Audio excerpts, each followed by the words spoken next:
Kolkata TV ডিজিটালে আপনাদের সকলকে স্বাগত। আপনাদের সঙ্গে রয়েছে আমি অঙ্কুর, আমার সঙ্গে রয়েছেন আমাদের পলিটিক্যাল এডিটর আশিস চট্টোপাধ্যায়। গত 20শে জানুয়ারি 47তম প্রেসিডেন্ট হিসেবে শপথ গ্রহণ করেছেন ডোনাল্ড ট্রাম্প। মার্কিন প্রেসিডেন্ট ডোনাল্ড ট্রাম্প তিনি তার আসনে বসেই প্রায় 80টি নির্দেশিকায় স্বাক্ষর করেছেন, যার মধ্যে অত্যন্ত গুরুত্বপূর্ণ একটি নির্দেশিকা হচ্ছে যে আগে মার্কিন যুক্তরাষ্ট্রে কেউ জন্মগ্রহণ করলেই মার্কিন নাগরিক বলে স্বীকৃতি পেতেন।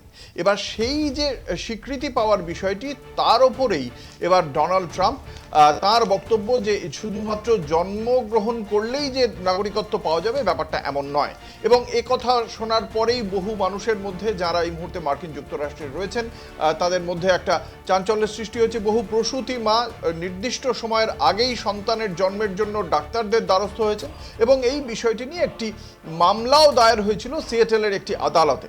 সেই মামলার কি রায় হয়েছে এবং এই বিষয়টি কতটা তাৎপর্যপূর্ণ মার্কিন যুক্তরাষ্ট্রের ক্ষেত্রে, সে বিষয়ে বিশদে জানবো পলিটিক্যাল এডিটর আশিস চট্টোপাধ্যায়ের কাছ থেকে। আশিসদা, সেই মামলার রায় কি বলেছে সিয়াটেলের আদালত? দেখো, এই মামলার রায় যা হয়েছে সেটা বলা যেতে পারে ট্রাম্পের পক্ষে প্রথম বড়সড় ধাক্কা।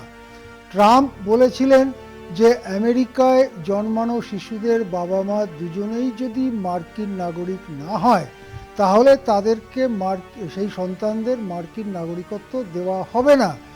এই নির্দেশিকায় ট্রাম্প সই করেছিলেন।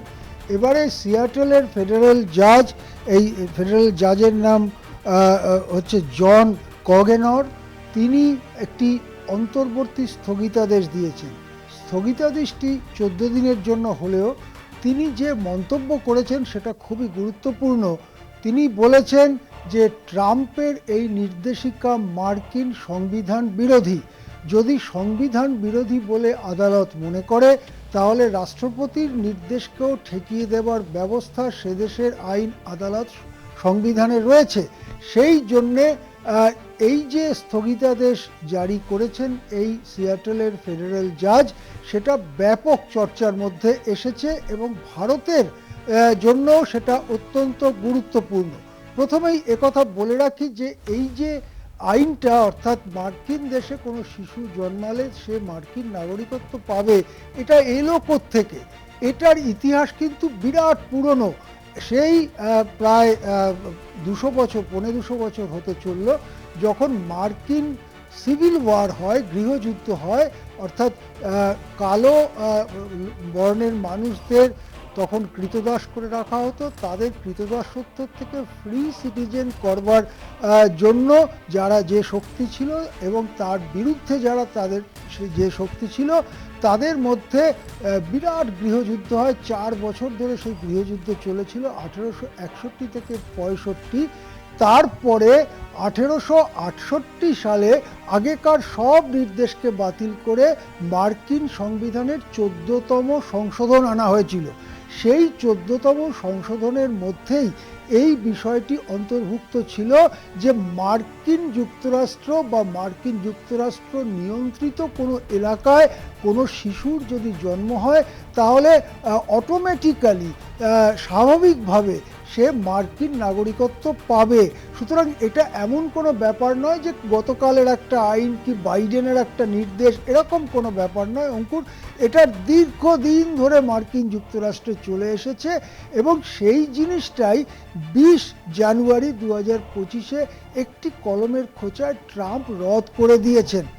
এইবারে তারপরে এই একদিন আগে এই ফেডারেল জাজ সিয়াটলের তিনি বলেছেন যে এটা সংবিধান বিরোধী। এখন এটার কি প্রভাব ভারতীয়দের ক্ষেত্রে পড়তে পারে বা দক্ষিণ এশিয়ার দেশগুলো বা বৃহত্তর অর্থে এশিয়ার দেশগুলোর জন্য পড়তে পারে? আমরা জানি যে লক্ষ লক্ষ, বাংলায় তো ঠিক মিলিয়ন, 10 লক্ষ, মিলিয়ন কথাটা চালু নয়। যদি চালু থাকতো তাহলে বলতাম যে মিলিয়ন মিলিয়ন, মানে বহু লক্ষ মানুষ মার্কিন যুক্তরাষ্ট্রে আছেন। সেখানে তারা বিয়ে শাদী করেছেন এবং তাদের সন্তানের জন্ম দিয়েছেন। এতকাল চালু আইন অনুযায়ী তারা মার্কিন নাগরিক। এইবারে যদি ট্রাম্পের এই নির্দেশিকা চালু হয়, যেটা এক্ষুনি চালু হচ্ছে না, 20 ফেব্রুয়ারি থেকে চালু হওয়ার কথা, তাহলে এরপরে যে শিশুরা জন্ম নেবেন তারা মার্কিন নাগরিকত্ব পাবেন না। এদিকে তাদের বাবা মা ভিসা নিয়ে সেখানে গেছেন, সেটেল করেছেন, প্রপার্টি কিনেছেন এই আশায় যে তাদের সন্তান নাগরিক হবে, সুতরাং কোনো অসুবিধা হবে না। এক, দুই, এটি কি 20 ফেব্রুয়ারি পরে জন্মানো সন্তানদের ক্ষেত্রেই প্রযোজ্য হবে, না অনেক আগের থেকেই এটা প্রযোজ্য হবে, তাই নিয়েও রয়েছে ধোঁয়াশা।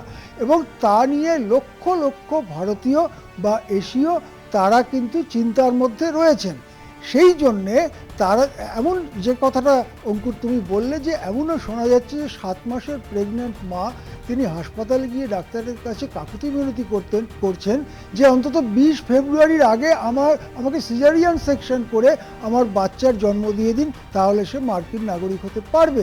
এই যে একটা অমানবিক ব্যাপার চলছে, এবং হাসপাতালগুলো যারা এই গাইনির ডাক্তার তারা ফোনে ফোনে একেবারে বিপর্যস্ত হয়ে পড়ছেন। সবার কাছেই একটা রিকোয়েস্ট যে আপনি কোনো রকমে এই 20 ফেব্রুয়ারির আগে আমার বাচ্চাটার জন্ম করিয়ে দিন।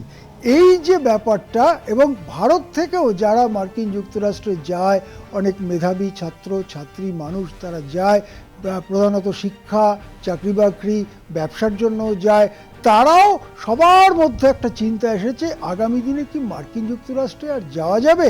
সেই জন্যে আজকে ট্রাম্পের যে নির্দেশ, তার উপরে যে স্থগিতাদেশ, সেটা কিন্তু লক্ষ লক্ষ ভারতীয়দের কাছে একটা আপাত হলেও স্বস্তির নিঃশ্বাস এনেছে।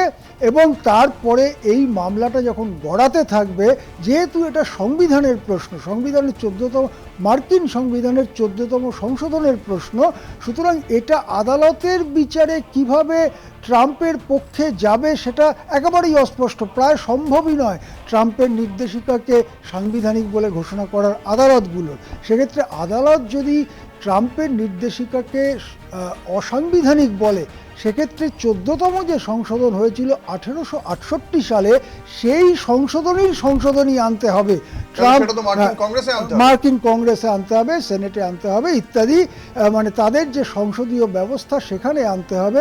সেখানে এনে সেটাকে পাস করাবার মতো যথেষ্ট গরিষ্ঠতা কিন্তু রিপাবলিকানদের নেই। এবং আরও যেটা জানা যাচ্ছে যে ডেমোক্র্যাট পরিচালিত 4টি রাজ্য অন্ততপক্ষে, তার মধ্যে ওয়াশিংটন রয়েছে, তারাই কিন্তু এই মামলা ঠোকার পেছনে।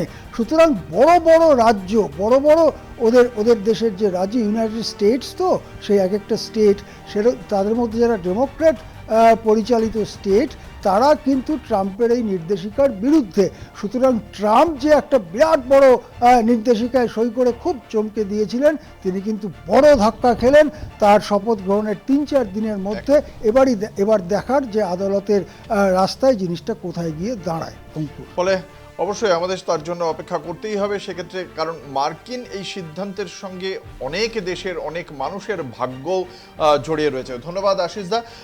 এখনকার মতো এই পর্যন্তই। দেখতে থাকুন কলকাতা টিভি এবং কলকাতা টিভি ডিজিটাল। দেখতে থাকুন কলকাতা টিভি ডিজিটাল, রাত দিন 7 দিন।